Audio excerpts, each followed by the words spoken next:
Bonjour Monsieur Dame, ici Éric Leray de l'émission Occident. Alors comme je vous l'ai dit hier, nous avions parlé les 55 ans d'Israël et donc de l'intérêt de reconstituer pour certains peuples leur culture, le territoire et donc l'importance d'Israël dans l'histoire. Donc on a passé une bonne heure avec André Darmon, le fondateur d'Israël Magazine, pour parler des enjeux actuels d'Israël. Mais aujourd'hui, on a l'honneur de recevoir une autre personnalité importante qui combat aussi dans cet esprit, mais pour sa propre culture, son propre peuple et sa langue et son territoire. Je parle de M. Ferhat Mehini. Enchanté. Alors je vous rappelle qu'on vous a déjà reçu plusieurs fois, mais vous êtes de passage ici au Canada. Oui, je suis là pour une semaine et ensuite je dois repartir en France où je réside. Voilà, j'ai statut de réfugié politique en France. Tout à fait, et on va voir pourquoi. Bon. Alors, vous êtes le président du MAC, donc c'est le mouvement pour l'autodétermination de la Kabylie depuis le 1er juin 2010. Mais vous êtes un des membres fondateurs de ce mouvement qui revendique le droit du peuple kabyle à disposer de lui-même. Alors, vous êtes né en mars 1951 à Iloula, ou Malou, dans la région de Kabylie. Et vous êtes, alors c'est là qui est intéressant comme votre personnalité, c'est que vous êtes chanteur, homme politique et écrivain. Mais vous avez surtout imposé un style au fur et à mesure des années. On va voir, parce que j'ai repris certaines étapes pour valoriser à chaque fois que je vous rencontre. On essaye de mettre en perspective votre combat. Et vous avez su imposer une politique de lutte pacifique. Ça, c'est vraiment vous étonner. Vous n'avez jamais prôné la violence, vous n'avez jamais posé, disons, l'utilisation de l'arme. Et ça, c'est vraiment à votre honneur. Je crois au pacifisme comme arme politique. Tout à fait. Je pense qu'il est plus économique, si l'on peut dire, sur le plan humain, et sur des souffrances et autres. Et en même temps, il est plus noble. En termes de lutte, nous ne faisons de mal à personne, mais nous sommes fermes et déterminés à arracher notre droit à l'autodétermination par cette voie pacifique, en espérant justement que d'autres peuples derrière nous puissent suivre l'exemple et que tous les conflits puissent solutionner par la voie démocratique plutôt que par la voie de la violence. Tout à fait.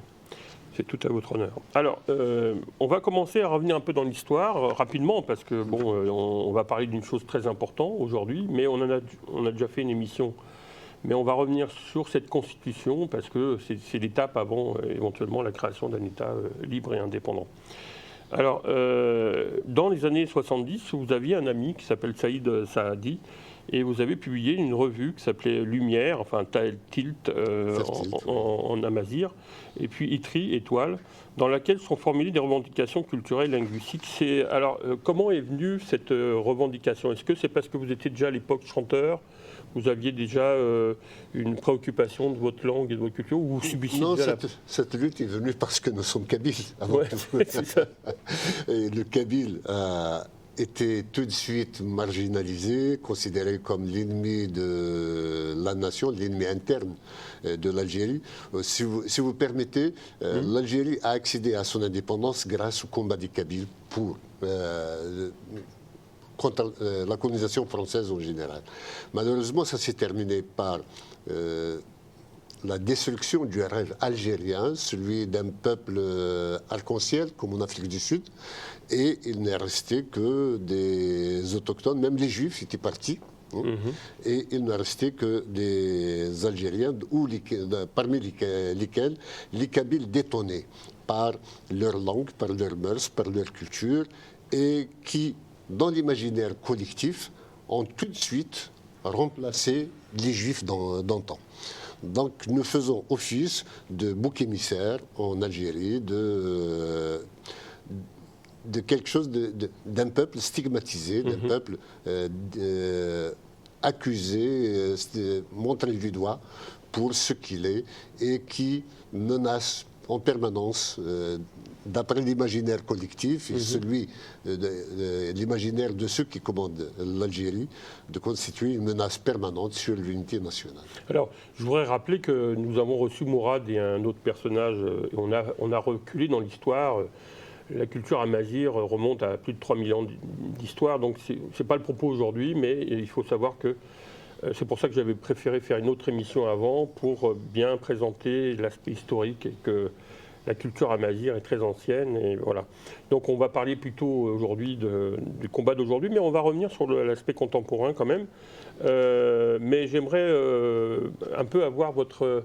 Parce que nous, en Bretagne, vous savez, comme au Québec d'ailleurs, la chanson, l'expression vocale, si vous voulez, est important en termes militants. Est-ce que pour vous, ça a été la même chose? C'est-à-dire que dès le départ, comme Idir ou comme Matoub, vous aviez, disons, le combat par la langue, par la culture du chant? Idir, nous avons commencé ensemble. Matoub et mon Benjamin. Donc, il est venu après. Disons que ce n'est pas nous qui avons initié le combat par la chanson, c'est Slimane Azem, qui est le doyen de la chanson militante en Kabylie. C'était du temps de la colonisation. Il avait chanté contre la colonisation. Et une fois l'indépendance acquise, il était désigné comme étant un paria en Algérie. Et donc, il a continué son combat par la chanson dans l'exil, en France notamment. Et c'est cette tradition que nous avons reprise. À partir des années 70, grâce à Idir et à nous tous, nous avons modernisé, disons, la manière de chanter en adoptant des instruments plutôt occidentaux, comme la guitare, d'accompagnement et des arpèges et autres, d'adopter les méthodes de l'harmonie et du contrepoint occidental. On m'a dit aussi que vous travaillez aussi sur des œuvres classiques, hein, vous-même. Actuellement, oui. Depuis 3 ans, je travaille sur des œuvres classiques, c'est-à-dire des œuvres symphoniques en kabyle. Voilà. Très bien. Alors, donc la chanson militante, oui, dès mon jeune âge, j'ai commencé par la chanson militante. Alors, je n'ai jamais dérogé à la règle. Tout à fait.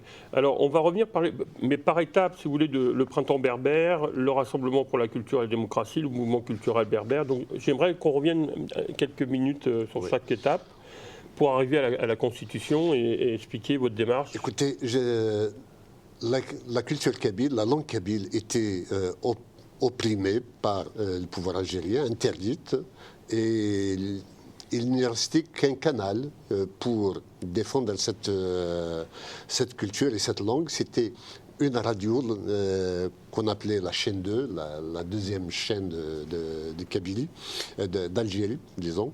Et c'est grâce à cette radio que nous avions diffusé des messages par le biais de la chanson pour conscientiser les nôtres, redonner espoir à ceux qui ont perdu et entretenir cette flamme d'une volonté d'être kabyle et de rester kabyle pour l'éternité.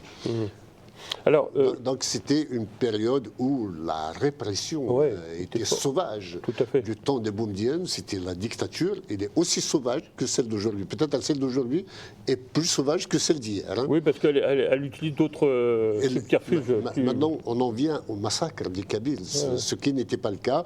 Auparavant, c'était des cas isolés. On vous prend, on vous torture, on vous met en prison, vous disparaissez peut-être, mais ce n'était pas massif. Oui. Hein, c'était séductif. Et c'était la période donc du boumedienisme en les années 70. Ça, c'est le prélude à la naissance du MCB. Le MCB est officiellement décrété à partir du printemps dit berbère de 1980. La Kabylie s'était soulevée pacifiquement contre le régime algérien pour avoir tout simplement interdit une conférence d'un grand écrivain kabyle d'expression française quelquefois, qui s'appelle Mouloud Mabri. Ah oui, ok. Voilà. Parce que donc vous êtes arrêté en 1980 pendant un mois à Tizi Ouzou et vous êtes membre du comité des enfants de la Chouahada, martyrs de la Révolution, et le 30 juin 1985, vous êtes parmi les fondateurs de la Ligue algérienne des droits de l'homme et membre de son comité directeur. Et vous êtes à nouveau arrêté et incarcéré à la prison de Berou Adja, condamné à 3 ans de prison et 5000 dinars d'amende, mais vous êtes, disons, après un procès, vous êtes gracié par le président le 27 avril 1987. Donc on peut dire que cette période est quand même, pour vous, vous êtes pas mal, disons, investi, quoi. Ma première arrestation ne date pas de 80, mais de 1976. Ah oui. depuis de 76 jusqu'à 85, j'ai été arrêté 12 fois. Et à partir de la Ligue algérienne des droits de l'homme que nous avions créée, nous avons été condamnés, comme vous venez de le dire, et pour redorer l'image de l'Algérie qui venait de mettre des membres des fondateurs d'une Ligue des droits de l'homme pour redorer l'image de l'Algérie, l'Algérie a été forcée de créer sa propre Ligue des droits de l'homme qui a demandé notre libération. Vous voyez un peu la comédie du pouvoir pour cela. Voilà, juste ensuite, après notre libération, les événements s'étaient précipités. Et en 89, nous avons, il y a eu octobre 88, et donc changement de cap du régime algérien, et nous avons créé un parti politique qui s'appelle le RCD. Voilà, le Rassemblement pour la culture et la démocratie, donc effectivement lancé avec Mustapha Bacha, Mokrane Eit Larbi et Saïd Saadi. Voilà. Voilà. Alors là, vous avez une expérience assez extraordinaire, c'est-à-dire que par hasard, vous vous retrouvez dans l'Airbus détourné en décembre 1994. On se rappellera de l'avion qui va à Marseille et qui avait comme objectif d'aller taper Paris, quoi. Comment ça se fait que vous vous êtes retrouvé là, quoi? Bon, franchement, cela s'était produit au moment où, en même temps, j'avais lancé le boycott scolaire en Kabylie, qui a duré toute une année pour la reconnaissance de la langue berbère, mais en fait c'est la langue kabyle qu'on n'avait pas le courage d'affirmer en tant que telle. Et en même temps, il y a eu l'événement de l'enlèvement du chanteur Matou Blounas. Qui est assassiné. Et juste après, je me retrouve dans cet avion. Comment, à ce jour, je crois que j'ai été mis dans cet avion spécialement pour mourir.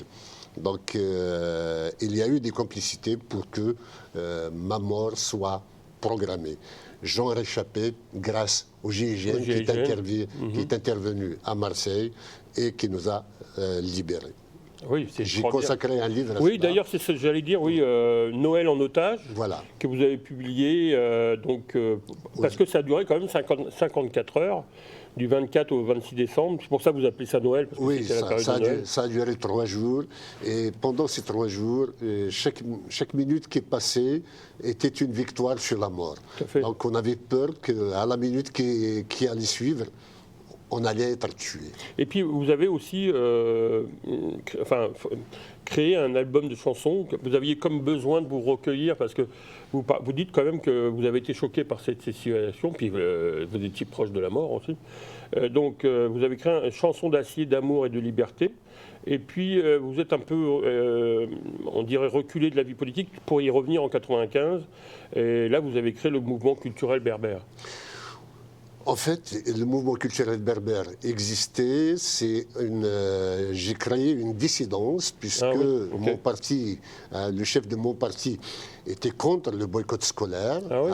Donc, il a orchestré notamment un complot pour que je sois évacué du parti, du bureau et de la coordination nationale du MCB que j'avais créé moi-même.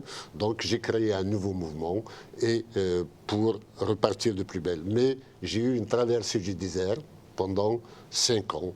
Et c'est dans les années 2000 que, juste avant, en 1998, j'ai fait un nouvel album qui s'appelle... Le chant du feu et de l'eau, c'est pas ça? Chant du feu et de l'eau, voilà. Tout à fait. Alors, je voulais justement préciser quelque chose. Bon, on parle de boycott scolaire, vous en avez parlé, l'enlèvement de Lounès Matoub et son assassinat. Alors, vous avez réussi à créer quand même un haut conseil de la maziguité. C'était grâce au boycott scolaire. Alors justement, qu'est-ce que ça a donné? Est-ce que ça a donné quelque chose de positif? Oui, ça a donné... c'est la première fois de l'histoire de l'Algérie indépendante que la berbérité est reconnue en tant que composante de l'identité nationale et de la culture nationale, et que la langue a commencé à être enseignée. Bien sûr, il y avait de la confusion pour l'époque. Nous parlions de langue amazigh parce que nous avions un sentiment de culpabilité de nous réclamer en tant que Kabyles. Il fallait être plus généraliste, plus consensuel avec le reste et dire que si on revendique notre langue, ce n'est pas que notre langue, il y en a d'autres qui parlent amazigh, mais qui n'étaient pas des Kabyles. Comme les Chaouis. Comme les Chaouis, les Touaregs, les Mozabites notamment. Tout à fait. Et on reviendra là-dessus puisque c'est tout au cœur de la constitution que vous êtes en train de proposer. Alors, donc là aussi, c'était aussi là. Mais il n'y a pas seulement que l'enseignement, il y a aussi les médias. C'est important que la culture amazigh. Et vous avez pu, disons, mettre fin à la grève des cartables, comme vous appelez ça à l'époque.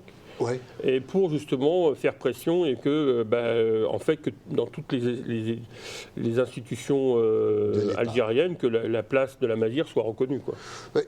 Formellement, il a été reconnu, même qu'en 2018-2019, il y a une nouvelle constitution qui a consacré de manière officielle la langue amazigh en tant que langue nationale, mais en mettant des bémols, c'est-à-dire qu'il faut attendre quand même qu'il y ait une standardisation des langues amazigh pour n'en faire qu'une, c'est-à-dire créer une langue artificielle. C'est un piège pour nous. Or, pour que l'on attende des calendes grecques pour que ça reparte. Pour nous faire reculer, en fait, voilà. Alors que le kabyle est une langue, le chaoui est une langue, le touareg est une langue, et ce sont des langues parentes, au même titre que les langues latines, le français, l'espagnol, l'italien, au même titre que les langues slaves, comme le croate, le serbe, le tchèque, le slovaque, le polonais, le russe, et ainsi de suite, ou les langues germaniques, comme le néerlandais, l'allemand, le danois, le norvégien et le suédois. Ce sont des familles de langues. Donc nous, en tant qu'amazigh, nous avons une famille de langues, mais ce n'est pas la même langue. Il y en a même, par exemple, avec qui le kabyle n'a pas d'intercompréhension avec d'autres de plus de 30%, par exemple. On a le même problème en Bretagne, puisqu'on a eu jusqu'à 8 territoires. Il y avait donc 8 parlers bretons différents. Et effectivement, ça fait partie des enjeux. Parce que le problème, vous posez bien, c'est que si on crée une langue artificielle, ça reste dans les écoles et dans l'université, mais pas dans le parler quotidien. On crée un espéranto tout à fait, sans aucun espoir de promotion. Alors je voulais savoir si c'est à ce moment-là que vous partez en exil en France, parce que je n'ai pas réussi à situer à quel moment on parle de... vous démissionnez en 97 du Rassemblement pour la culture et la démocratie, vous sortez votre album. Est-ce que c'est à ce moment-là, vous retournez en Algérie, donc est-ce que c'est dans ces périodes-là que vous partez en France? En fait, c'est quand il y a eu le boycott scolaire et qu'il y a complot à l'intérieur même de la structure du RCD contre moi.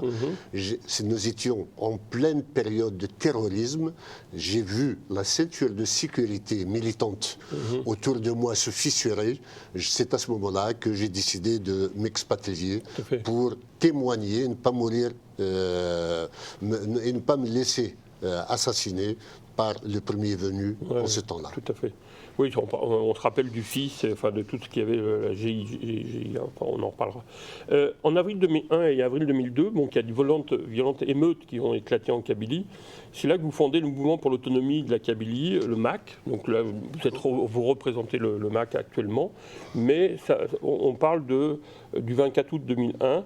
Et en même temps, le 26 août 2021, on voit qu'il y a une référence avec un mandat d'arrêt international. Mais est-ce qu'à l'époque, vous parliez justement de cette peur d'être assassiné, mais est-ce que vous aviez aussi une pression du gouvernement pour l'époque quand vous avez créé ce mouvement? Écoutez, quand j'ai créé le MAC, c'était par une déclaration publique une déclaration en conférence de presse à la Maison des droits de l'homme de Tizi Ouzou, et où j'ai demandé un destin séparé de la Kabylie par rapport à l'Algérie.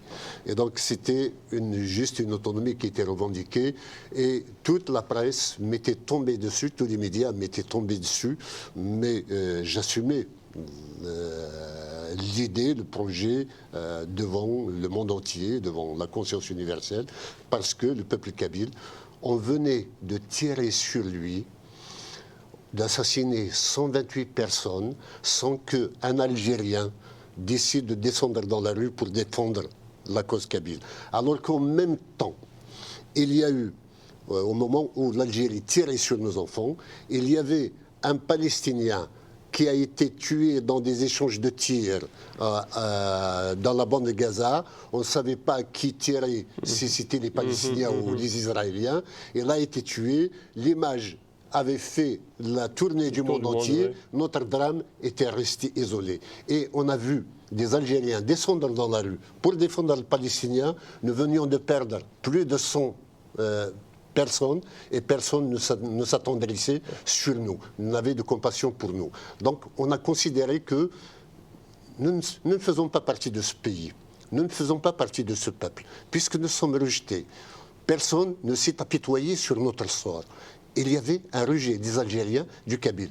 Non seulement la société n'avait pas bougé pour nous, mais en plus, à l'Assemblée nationale algérienne, il y a eu une séance où, plutôt que de déplorer donc, ce qui se passait en Kabylie, il y a eu une minute de silence à la mémoire de ce Palestinien, de ce jeune Palestinien. Je veux bien, je ne suis pas contre, il n'y a aucun problème, mais nous avions besoin de la même compassion. Ah oui, plus de 100 victimes, mais personne... Voilà. Il y avait un humanitarisme sélectif et l'Assemblée nationale a fait le procès de la Kabylie plutôt que de faire celui du pouvoir. Donc vous voyez la situation dans laquelle on s'était retrouvé. C'est ce qui m'avait personnellement poussé à revendiquer un destin séparé. Tout à fait. Alors, cette année, en 2004, vous allez aussi, disons, souffrir dans votre chair, puisque votre fils aîné, Ahmeziane, a été assassiné place Clichy. Oui, il avait 30 ans. Il était dans la puissance de l'âge. Il était très intelligent et m'aidait à la structuration du MAC et à confectionner des réseaux.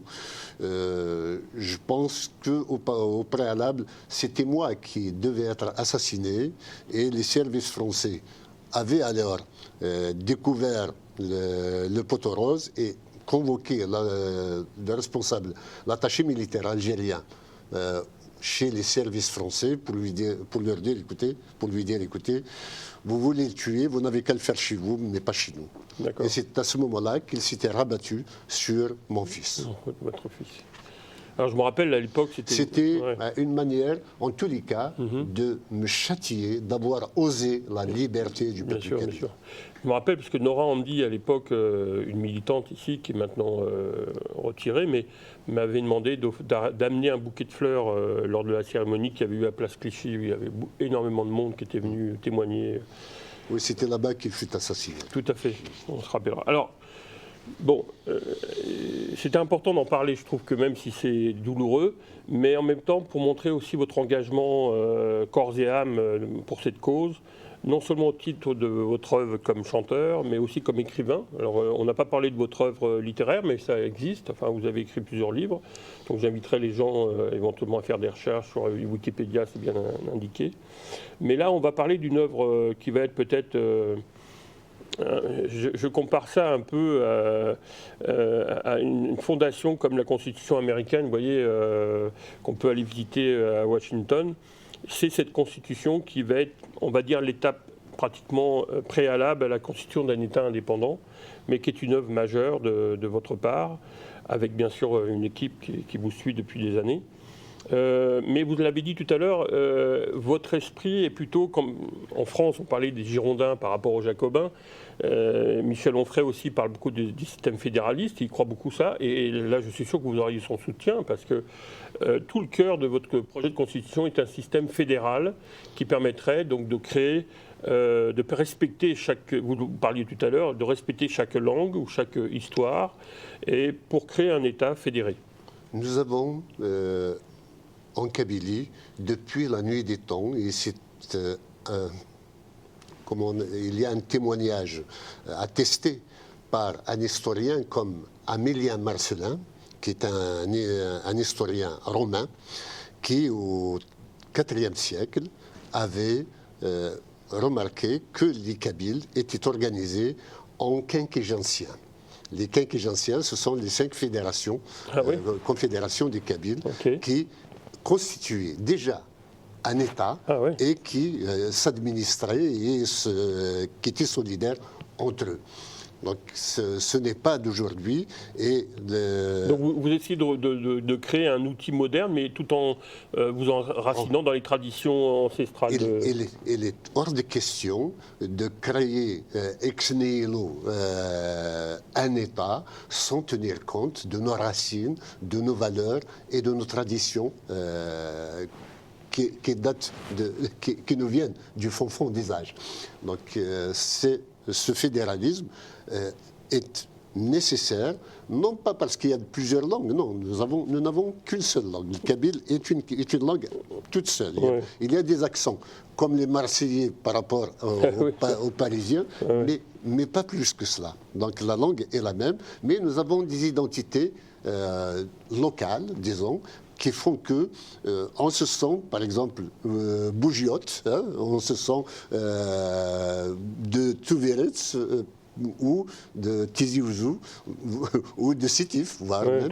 Donc, nous préférons que ces régions différentes de Kabylie puissent s'autogouverner tout en ayant un État fédéral national qui les réunisse. Voilà. Alors parlez-nous justement de cette tradition, parce qu'on voit que le chapitre 1 dans le projet de constitution qui sera formalisé en 2023, finalisé on va dire, vous parlez de la Taj Mat et de l'assemblée du Arch. Alors, je ne sais pas si je le prononce bien là. Mais... Oui, d'abord le Arch est justement une confédération, une fédération plutôt. Donc chaque Arch est une fédération et un ensemble de Arch constitue un État régional de la Kabylie.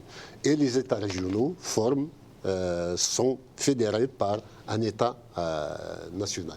Ces Arch, c'était eux, alors qu'ils étaient complètement effacés par la colonisation française d'abord, ensuite par l'Algérie. L'Algérie, il faut le rappeler, à ce jour, refuse de reconnaître les frontières de la Kabylie ou de créer une province ou une région qui s'appelle la Kabylie. Alors, ça, on en avait parlé avec Mourad, mais il faut rappeler que la Kabylie était indépendante beaucoup plus tardivement, quand il y a eu la colonisation, jusqu'en 1850. Quand l'Algérie fut créée, la Kabylie était indépendante. C'est ça.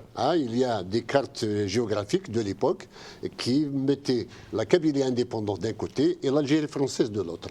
Donc c'est sur une fuite en avant de Napoléon III et de la colonisation française qu'on a été annexé la Kabylie à l'Algérie française, ce que la Kabylie n'avait jamais admis. La Kabylie n'avait signé ni acte de reddition, ni accepté son statut de colonisé. Et c'est ce qui a fait que les Kabyles ont cherché par tous les moyens à décoloniser l'ensemble nord-africain parce qu'ils se croyaient incapables d'avoir leur propre souveraineté par eux-mêmes. Tout seul. Donc, c'est ce qui a mené l'aventure de la création de la guerre d'indépendance d'Algérie, dans laquelle la Kabylie s'était investie entièrement. Et c'était pour son malheur, comme c'était pour le malheur de la France, que la France avait l'Algérie française, que la France avait annexé la Kabylie. De même, nous avons libéré un territoire qui n'était pas le nôtre. Nous n'étions pas limités à la Kabylie, ce qui a fait le malheur du peuple kabyle par la suite. Il s'est retrouvé dans un pays qu'il a libéré, mais dans lequel il était non seulement minoritaire, mais où il était désigné comme étant le nouveau juif ou le nouvel ennemi interne de l'Algérie. Voilà. Alors, cette constitution, nous l'avons. Cela fait 2 ans que nous travaillons dessus. Oui. Pour l'entamer, il fallait quand même créer un parlement kabyle, coopté, bien sûr, parce que nous ne pouvons pas organiser d'élections. Est-ce que vous utilisez les technologies, justement? C'était la question que je voulais vous poser. Est-ce que Internet peut vous aider, justement, à développer la démocratie? C'est ce que nous avons fait, c'est-à-dire que les réunions des parlementaires se font en distanciel. C'est par Zoom, par des tas de moyens techniques, de messagerie. Et, avec cela, nous avons travaillé pendant 2 ans sur des textes différents et pour enfin synthétiser un projet que nous avons rendu public ces jours-ci. C'est un prélude pour nous. Nous marchons, la Kabylie est en marche vers son indépendance. Il était nécessaire de mâcher le travail à l'Assemblée constituante de la Kabylie pour lui présenter un projet. Demain, ils n'auront qu'à ajouter des détails ou en retrancher d'autres pour que la Kabylie ne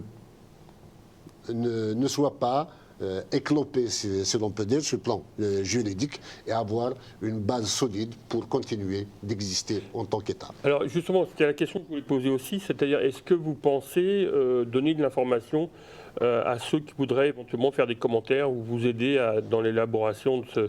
Comment ils peuvent vous contacter? Il y a d'abord des sites pour cela. Le site du MAC, sur Seawell, sur le macabili.org, sur Anavad, mais aussi sur l'ensemble des réseaux sociaux. Le débat est lancé. Le 14 juin, c'est la journée de la nation kabyle que nous avons instituée depuis 2013, en référence à la journée du 14 juin 2001, pendant du printemps noir où le régime venait de tirer sur nos enfants. Il y avait plus de 2 millions de Kabyles qui étaient descendus dans des rues d'Alger. Et ce jour-là a été dramatique aussi, puisqu'il y a eu des dizaines de morts ce jour-là. Donc, en référence à cela, nous avons fait de cette journée la journée de la nation kabyle. Et maintenant, c'est cette journée-là que nous avons choisi pour lancer de manière officielle et solennelle le débat sur la constitution de la Kabylie. Ça va être un peu la fête nationale, quoi, comme 14 juillet ou comme le 4 juillet pour les États-Unis. C'est exactement cela. Nous attendons maintenant que le débat s'enrichisse, qu'il y a une commission qui est mise sur pied, une commission parlementaire mise sur pied pour suivre les débats et qui recueillera les amendements, les propositions d'amendements que chacun fera, et nous verrons vers la fin de l'année, nous allons toutes synthétiser, clôturer le débat, faire une synthèse définitive, et le projet devient la Constitution que nous soumettons à approbation. Et il y aura un vote qui sera organisé à partir de la fête de Inayer en 2023.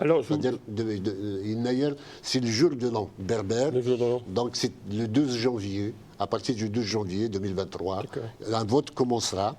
Il sera clôturé vers au début avril, mi-avril, et le résultat sera proclamé.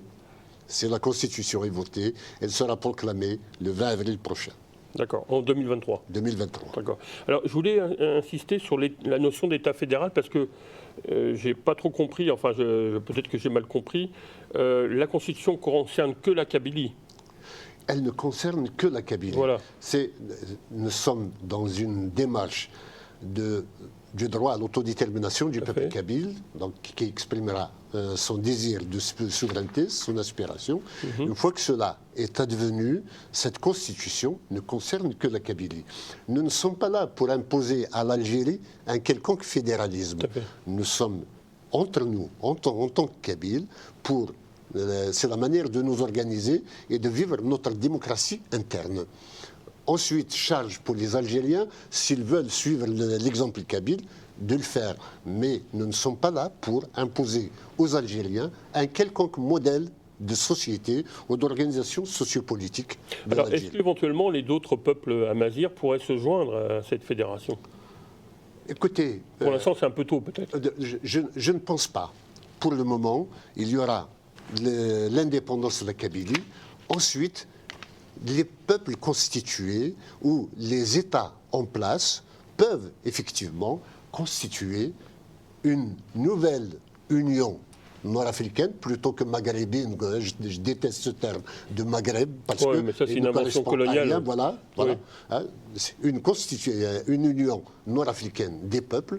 Là, nous sommes prêts à adhérer, à la construire avec l'ensemble. Et la Kabylie jouera un rôle important dans la stabilisation de la région nord-africaine et dans la sécurisation du bassin méditerranéen, notamment par rapport à toutes les menaces qui viendraient du sud vers l'Europe.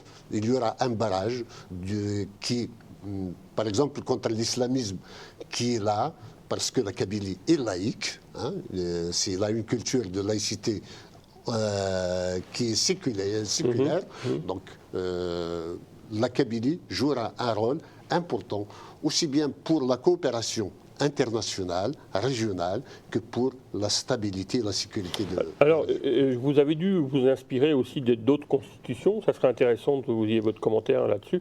Parce que, bon, il y a une présidence de la République, il y a un Parlement, il y aura un Sénat aussi, et le Congrès qui réunit donc le Parlement et le Sénat. Voilà. Et le gouvernement fédéral, le Conseil de la magistrature. Donc là, il y a aussi comme une entité autour de la magistrature et de la justice. Il y aura séparation des pouvoirs nécessaires. Voilà, c'est ce que j'allais vous poser comme question. C'était, oui. Nous ne voulons pas que on répète les erreurs des autres, surtout des pays qui sont issus de la colonisation et qui sont restés sur le modèle de la métropole coloniale. Ben oui. Voilà, nous voudrions que, et surtout, il y a cette idée que je voudrais faire passer auprès de mes concitoyens kabyles. Le MAC, en tant que mouvement pour l'autodétermination de la Kabylie, devra s'autodissoudre à la fin à la constituante, à l'élection d'une constituante de la Kabylie. Le MAC doit être remis à l'histoire pour qu'il soit le patrimoine de l'ensemble de la nation kabyle et ne pas répéter l'histoire du FLN qui a confisqué l'indépendance une fois que celle-ci a été acquise. Depuis 1962 à ce jour, c'est le même parti qui gouverne l'Algérie et qui assure une dictature féroce sur les peuples d'Algérie. C'est là-dessus que je voulais justement conclure l'entrevue. Et donc concernant le fédéralisme kabyle, nous nous sommes inspirés de pratiquement toutes les constitutions du monde. Nous les avons lues, nous avons mis une commission pour étudier tout cela, et celles qui sont sorties le plus qui ont inspiré le maximum cette constitution, c'est d'abord notre assise ancestrale, voilà, ce que nous connaissions des Quinquéjas anciens, par exemple, et de nos traditions depuis la nuit des temps. Ça ne fait pas si longtemps que les Haches se réunissaient et décidaient de choses importantes de la Kabylie. Mais aussi, nous avons vu la Constitution américaine et la Constitution helvétique. Ah oui, en Suisse, voilà. Effectivement, oui, sur le modèle fédéral. Donc ce sont ces modèles-là qui nous ont inspirés. Et le modèle fédéral allemand, par exemple, c'est quelque chose qui vous a inspiré? Il nous a inspiré également. Il fait partie de ceux des constitutions qui sont à la base de l'élaboration de la nôtre. Alors il y a un élément essentiel qui pourrait porter ce projet, c'est l'économie. Enfin, c'est le développement économique, l'emploi, etc. Et vous avez prévu de créer un conseil économique, social et environnemental de la Kabylie. Elle a été créée. Hein. Elle a été créée, c'est ça. Voilà. Mais est-ce que vous pensez que justement, ce n'est pas un axe majeur de votre intervention pour permettre à la Kabylie de se développer économiquement? Est-ce que vous avez des freins de la part du pouvoir algérien, justement? Écoutez, l'Algérie a bloqué le développement économique de la Kabylie depuis 1980. Ah ouais. Depuis la première révolte pacifique du peuple kabyle, le développement économique a été bloqué. Depuis 1980, il n'y a pas une seule usine de construite sur le territoire de la Kabylie en dehors des brigades de gendarmerie et des casernes militaires. Ce sont les seuls éléments, et des mosquées éventuellement. Hein, il faut dire que le pouvoir essaye d'aliéner les Kabyles par n'importe quel moyen. Il considère que la religion est l'opium du peuple, donc il faut en servir au maximum. Il faut savoir que en Kabylie, il y a plus de la moitié de toutes les mosquées qui existent en Algérie. Ah oui. Juste pour travailler dessus. Construit par le pouvoir en plus. conçu par le pouvoir pour la plupart ces derniers temps. Voilà. Oui, alors donc il y a une sorte d'arabisation, islamisation. De dépersonnalisation de la Kabylie. Alors justement, justement vous parlez d'un projet zéro Kabyle. Ça, c'est quand même dangereux, c'est-à-dire qu'ils veulent carrément supprimer. Vous êtes face à quand même à une opposition. Alors, il y a eu un article de Fabien Deglise dans Le Devoir du 13 juin dernier, donc il n'y a pas longtemps, où on apprend que plus de 600 citoyens ont été arrêtés pour avoir manifesté ou même simplement soutenu l'opposition en place, et qu'il y a vraiment disons que le pouvoir en place combat très, très férocement depuis des années, vous me direz. Mais écoutez, depuis des années, l'opération Zéro Kabyle était en marche. Ce n'est qu'en 2019, le 20 août 2019, que le régime ou les adeptes du régime, les tenants du régime et du pouvoir, ont officialisé l'opération Zéro Kabyle.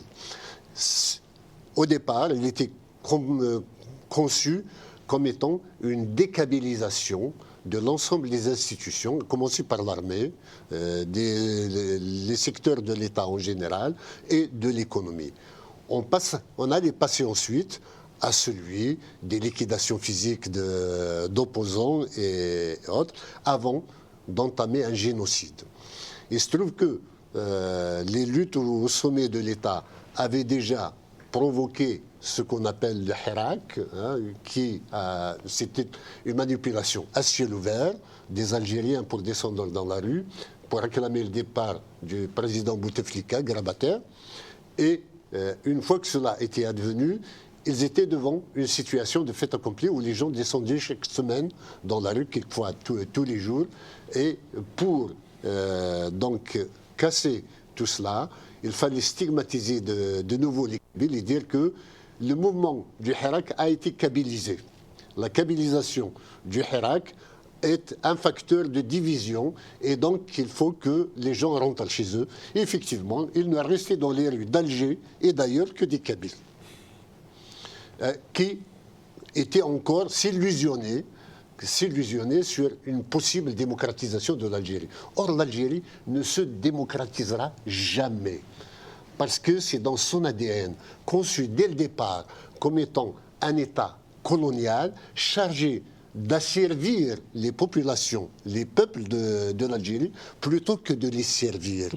Donc, c'est cette même philosophie qui a imprégné l'ensemble des pouvoirs militaires qui se sont succédés en Algérie et qui, à ce jour, refusent tout débat sur la démocratisation. Et de toutes les façons, si un jour il y a démocratisation de l'Algérie, il y aura implosion de l'Algérie nécessairement, parce que l'Algérie est un pays concentrationnaire de peuples où chacun voudrait se libérer. Alors, vous avez un agenda chargé, puisque vous avez visité le Parlement canadien et vous avez été reçu par le Bloc québécois. C'était hier, ça ? Pas que le Bloc québécois, nous avons aussi été reçus par Mme Macpherson ainsi que M. Ehsassi. Très bien. Voilà. Et donc, alors il y a le président du Bloc, Yves-François Blanchet, effectivement, reçu par le député de Saint-Hubert, Éric Trudel. Oui. Et puis, vous avez visité l'Académie Marie-Claire. Qu'est-ce que vous avez ressorti de ça? Et vous sortiez à l'instant, vous avez rencontré la maire de Longueuil, Ben Aïcha. Oui, une citoyenne québécoise, canadienne, d'origine kabyle, et dont je connais le père. Donc, ça m'a fait vraiment plaisir de rencontrer cette jeune et brillante cadre qui s'est fait élire à l'âge de 22 ans. Oui, c'est fou. D'ailleurs, il y a Catherine Fournier aussi qui était 23 ans députée, puis maintenant qui est maire de Longueuil, enfin la prochaine maire. Tout à fait. Alors, vous avez une conférence demain, donc à 13h à l'UQAM. Je suis un ancien de l'UQAM, donc je suis content de voir que... Mais c'est normal, c'est une faculté, disons, indépendantiste. Est-ce que vous avez... alors, le titre, c'est « La Kabylie en marche vers son indépendance ». C'est ça, hein ? Oui, c'est cela. C'est organisé par qui ? Par le CERAN. D'accord. Oui. Donc c'est le CERAN qui organise. J'ai déjà été à l'UQAM à 2 ou 3 reprises où j'ai animé des conférences. C'est traditionnel pour moi et c'est un lieu quelquefois où il n'y a pas assez de place pour ceux qui veulent assister à la conférence et participer au débat. Ce sera probablement le cas encore une fois. C'est pour nous, c'est là-bas que j'ai, en 2009, donné une conférence dans laquelle j'ai détaillé les étapes nécessaires pour l'édification d'un État kabyle. Donc, il y a des étapes que nous avons déjà traversées et celles qui nous restent, je les détaillerai encore demain, mais tout en en n'oubliant pas le drame dans lequel se trouve la Kabylie, le fait qu'il y a eu une tentative de génocide au mois avec la Covid. Ah oui. Il y avait une propagation de la Covid en Kabylie qui avait fait plus de 6 000 morts en 3 mois ou 4 mois. Donc c'est énorme pour un peuple de 7 millions d'habitants en Kabylie, 2 millions à Alger, 2 millions en France, mais sur le territoire kabyle, ça a donné énormément de morts. Et les hôpitaux kabyles manquaient cruellement d'oxygène. Et l'Algérie refusait de donner de l'oxygène aux hôpitaux kabyles. Et nous nous sommes mobilisés pour acheter du matériel médical à l'étranger, des extracteurs d'oxygène, des génératrices. L'Algérie a bloqué l'acheminement de ce matériel médical en disant que si vous devez l'acheter, vous le remettez au ministère de la Santé, le ministère algérien de la Santé, qui décidera de son lieu de destination. C'est-à-dire qu'il ne va pas l'envoyer en Kabylie. Et juste après cela, il a, avec des hélicoptères et des avions, allumé en même temps plus de 100 foyers d'incendie. Oui, on essaie de détruire la végétation. Par du phosphore et du laser.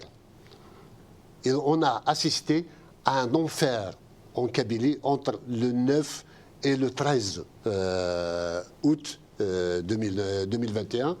Et il y a eu plus de 500 morts et des centaines, voire des milliers de blessés par le feu. Nous avons des preuves que c'est le phosphore qui a été utilisé pour incendier la Kabylie.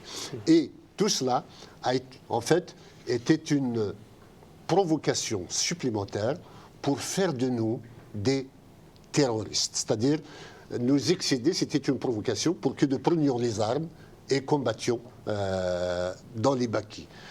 Nous avons mis en échec cette stratégie, cette provocation du régime algérien.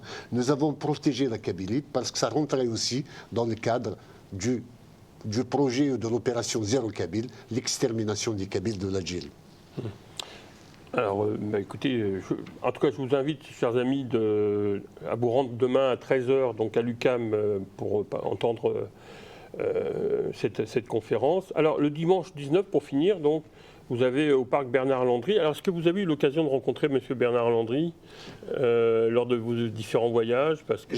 C'est à mon premier voyage, en 2002, que j'ai eu l'honneur de rencontrer M. Bernard Landry, qui avait salué notre présence au Parlement québécois. Ah, c'est bien. Alors, parce que là, il y a l'allée de la Kabylie. Alors, je sais que Rachid Bandou était là avec vous et il a beaucoup milité pour qu'il y ait cette allée de la Kabylie. Donc, c'est en même temps l'occasion de la journée de la nation kabyle. Donc, Justement, M. Bandou a lancé une pétition que je souhaiterais que tout le monde la signe, notamment tous ceux qui sont citoyens canadiens, québécois, pour condamner le gouvernement algérien sur les violations des droits de l'homme. Nous avons plus de 500 militants qui sont en prison encore aujourd'hui, qui ont été torturés, qui ont été violés et qui sont laissés en prison sans jugement.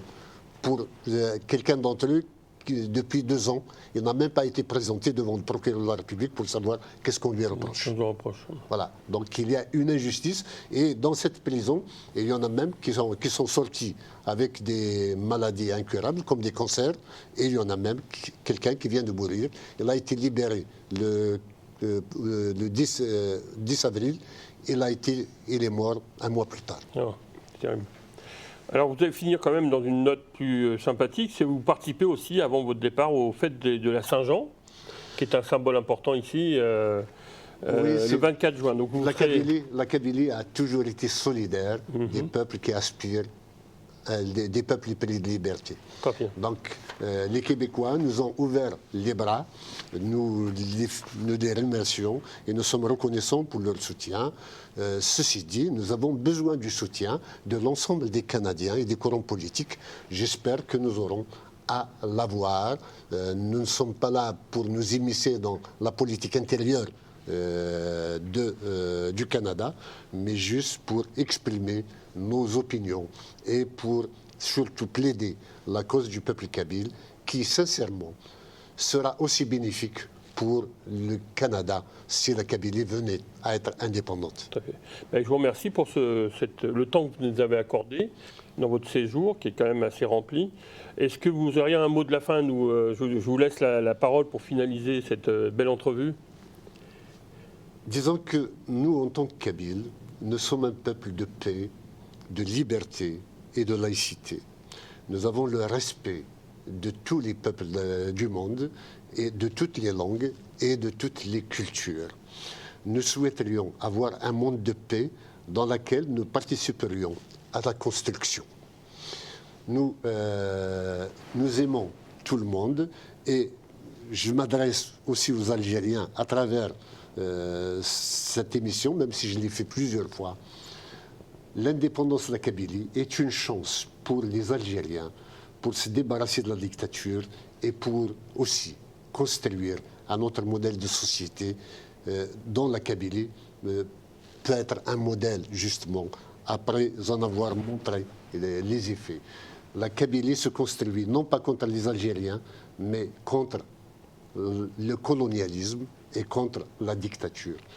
Vive la Kabylie libre et indépendante, et merci à tous ceux qui la soutiennent, et merci à votre émission qui nous a permis de nous exprimer aujourd'hui. On vous remercie, M. Ferhat Mehni, et je crois que c'est une belle conclusion. Donc je vous remercie, messieurs, dames, de votre attention, et j'espère que vous aurez compris que nous soutenons toutes les démarches vraiment démocratiques à partir d'un vrai peuple, d'une vraie langue et d'un vrai territoire. C'est toujours à l'honneur de notre émission Occident de donner la parole à ce genre de mouvement.